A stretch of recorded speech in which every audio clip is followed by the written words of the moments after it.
اقرأ باسم ربك الذي خلق. Bismillah, Alhamdulillah, wassalatu wassalamu ala Rasulillah. Welcome, Lisaan-ul-Qur'an, Easier Than English, lesson number 2. The key outcome of this lesson is to make ourselves familiar with one of the 4 properties of an ism, that is definiteness. Now, in Arabic, there are only 7 categories of isms, nouns, that are definite. So we're going to take an overview of all of those. And inshallah, in the practical session, we are going to start forming our first set of nominal sentences and descriptive phrases. Not only that, at the end, inshallah, we'll attempt to translate some text from Quran. So a lot to do. Let's begin. Bismillahir Rahmanir Rahim.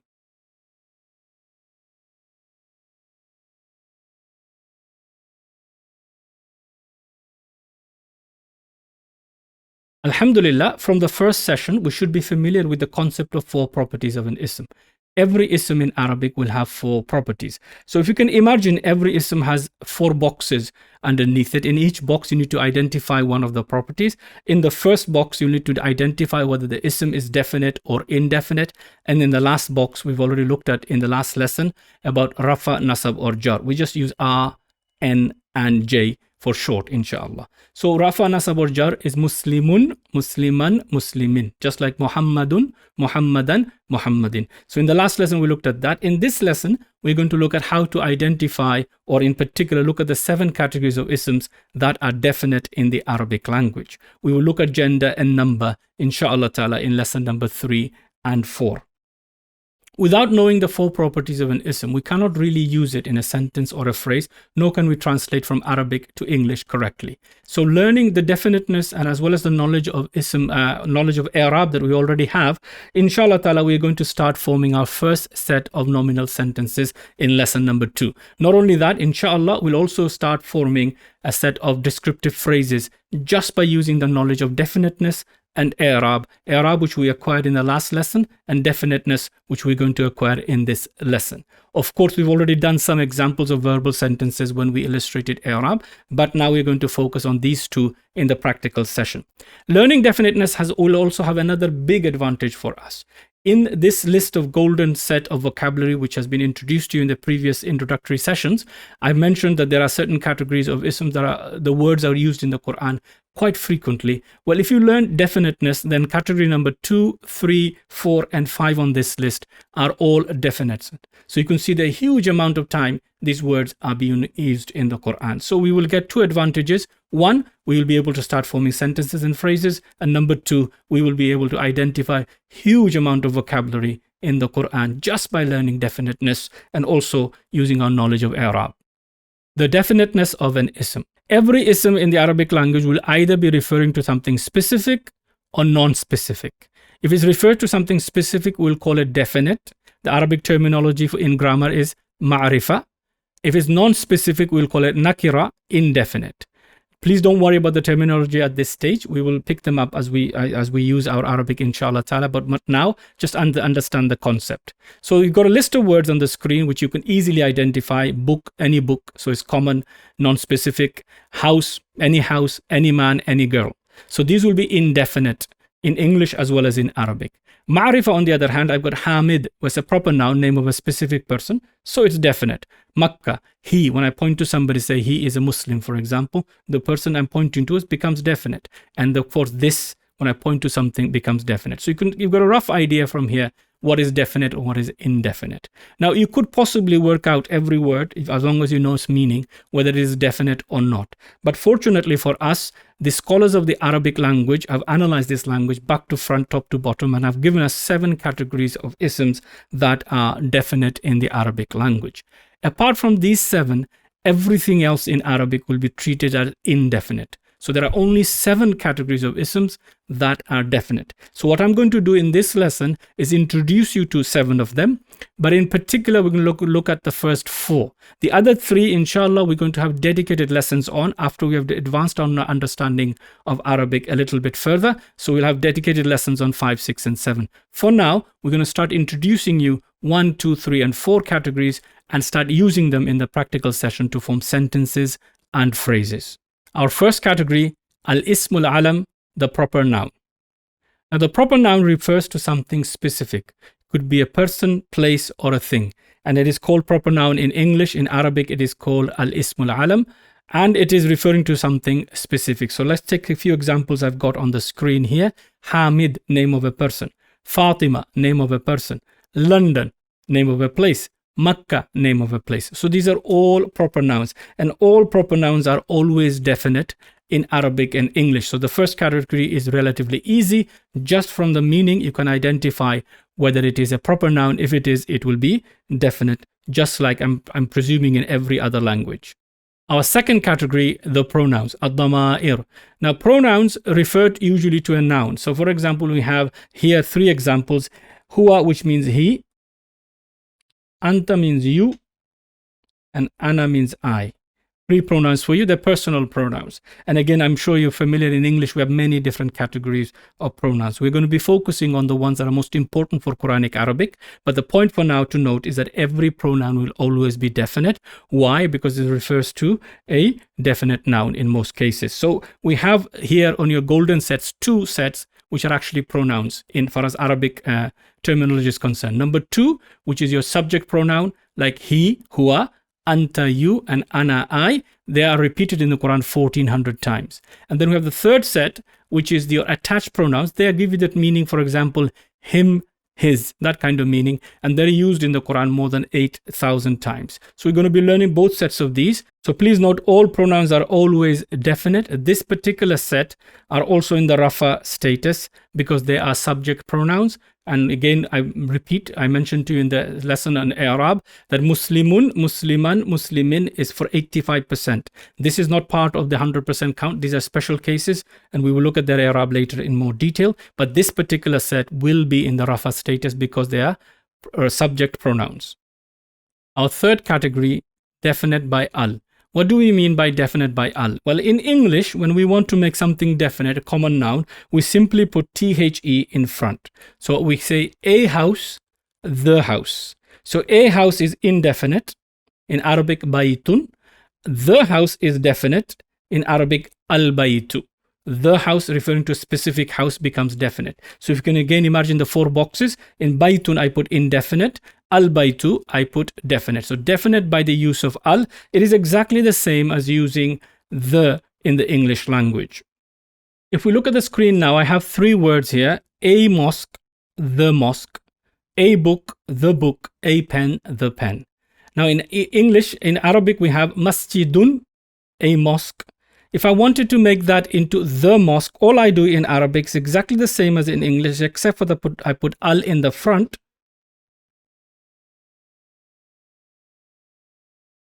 I end up with al-masjidu. I will highlight that in red so you can see the addition of the al in front. So you can see that now it's al-masjidu. Kitabun, again I add al in front, becomes al-kitabu. Qalamun, a pen, to make it the pen, it becomes al-qalamu,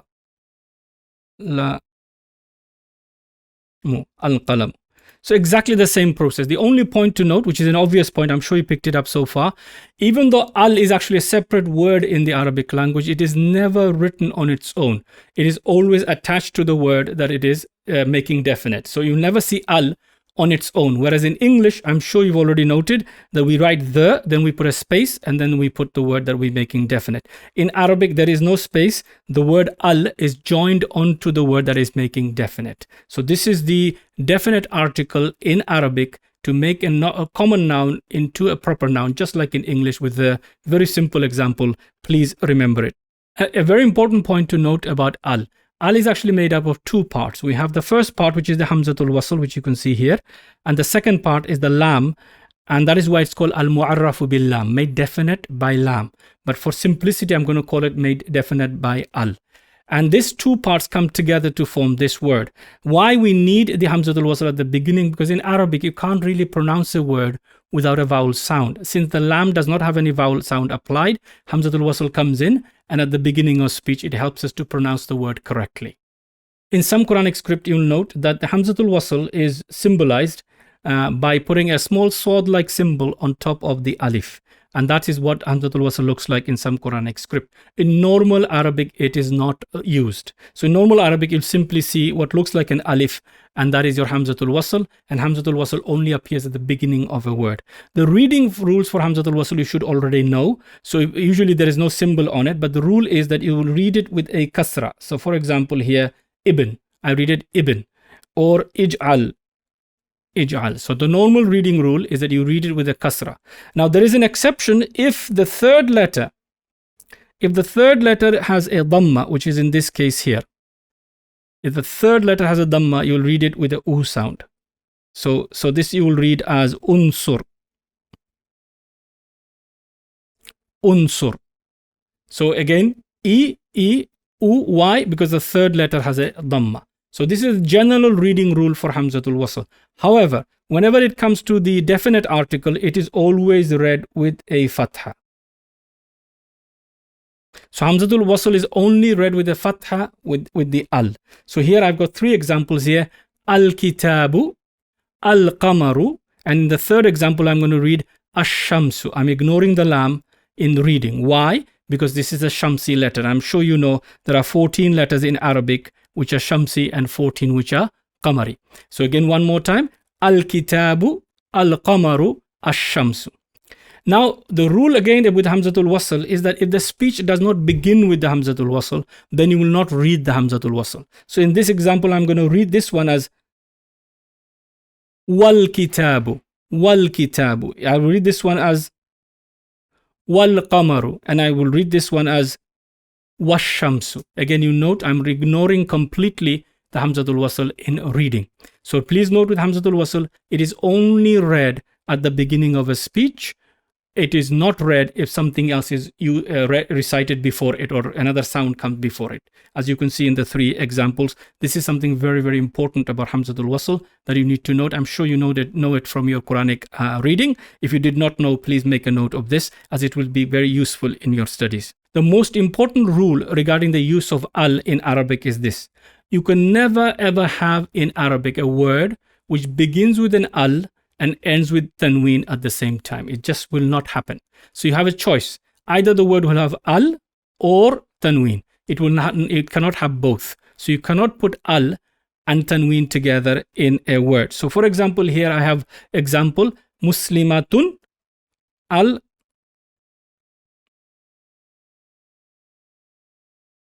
al-muslimatu. Muslimatan will become al-muslima, and muslimatin will become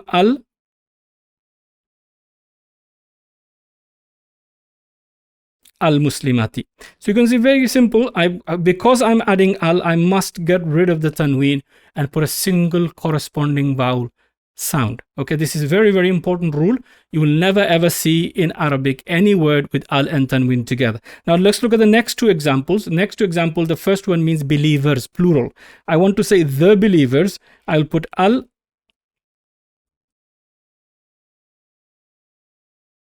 al-mu'minuna. There is no change whatsoever. So remember, al cannot change anything. Only tanween will be removed. That's it. The last example, two believers, we'll put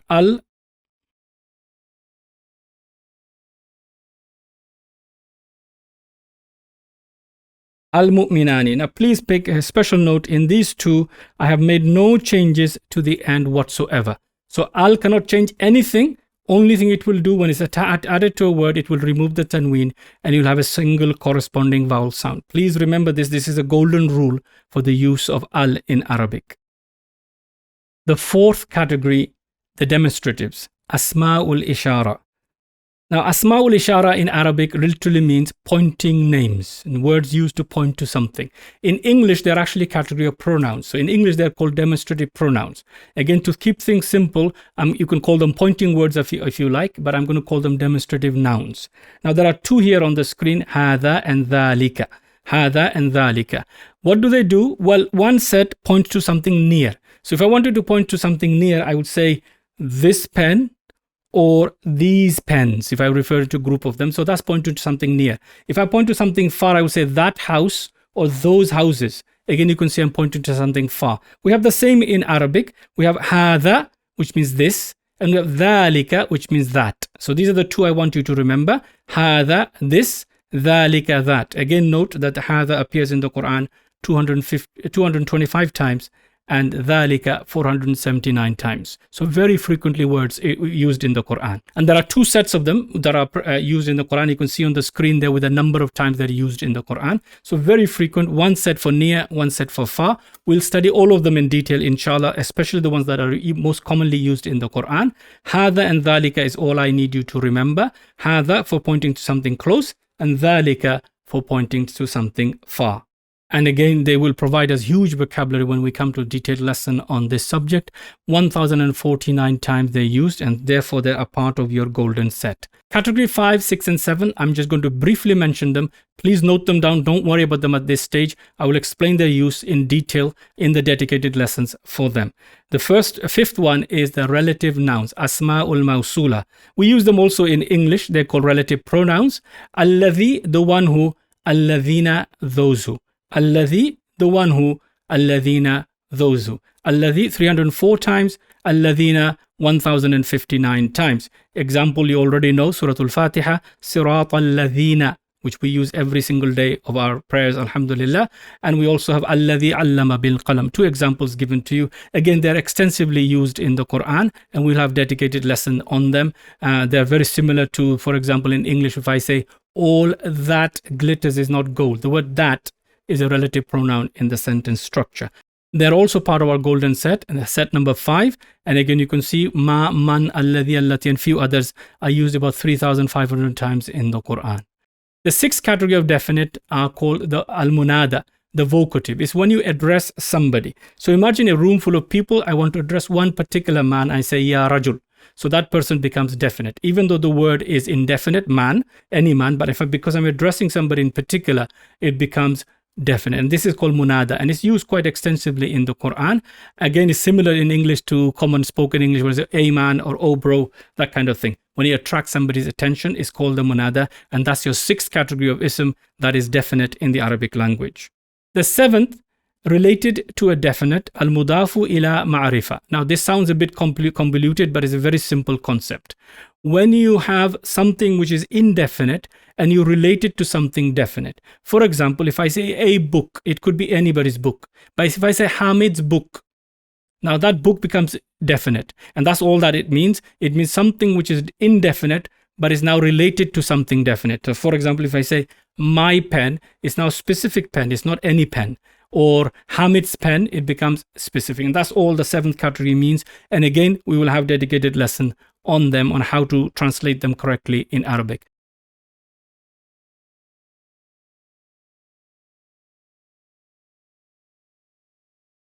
Let's summarize by quickly going through the 7 categories of isms that are definite in the Arabic language. The first is the proper noun, al-ismul alam. Example, Hamid, Fatima, Makkah. The second category, ad-dama'ir, the pronouns. 3 I want you to remember for now, huwa, he, anta, you, ana, I. The fourth category, we called it definite by al, so making something definite by adding al to it, and this is called al-mu'arrafu bil-lam in Arabic. One simple example you need to remember, baytun, a house, al-baytu, the house. The fourth category, asma'ul ishara, demonstrative nouns, pointing words like this and that, hadha, this, dhalika, that. The other 3, just note the names down for now, just the English names will do. Relative noun, number 5, number 6, vocative, and number 7, a indefinite noun related to a definite. These are the only 7 categories of isms in Arabic that are definite. Every other ism in the Arabic language is indefinite.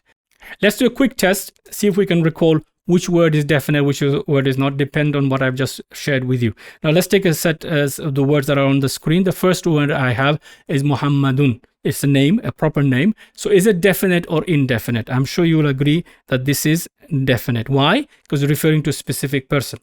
Muallimun. Is the word muallimun definite or not? Well, it doesn't fall into any of the 7 categories. It's a common noun, so it will be indefinite. Hiya means she. Is that definite or not? Well, it's a pronoun, so it falls into the 7 categories. It is definite. ذلك, that. Is that definite or not? Well, it falls into the 7 categories of pointing word demonstrative noun, so it is definite. And baytun, a house. Well, is that definite or not? I'm sure by now you know that is indefinite. Khadija, name of a specific person, so has to be definite. And lastly, alim, scholar. Well, it could be any scholar, so it will be indefinite. And that's how you'll work it out, inshallah. It's a relatively easy, very easy lesson. But please remember the first 4 that I asked you to remember, which were definite. Alhamdulillah, we reached the end of the lesson of what I wanted to introduce to you as far as definiteness is concerned. I hope and pray that you found the lesson of benefit. Inshallah, there will be a practical session in which we will use the knowledge that we have acquired in this lesson and plus the previous lessons to put it into practice so that you can retain the information, inshallah.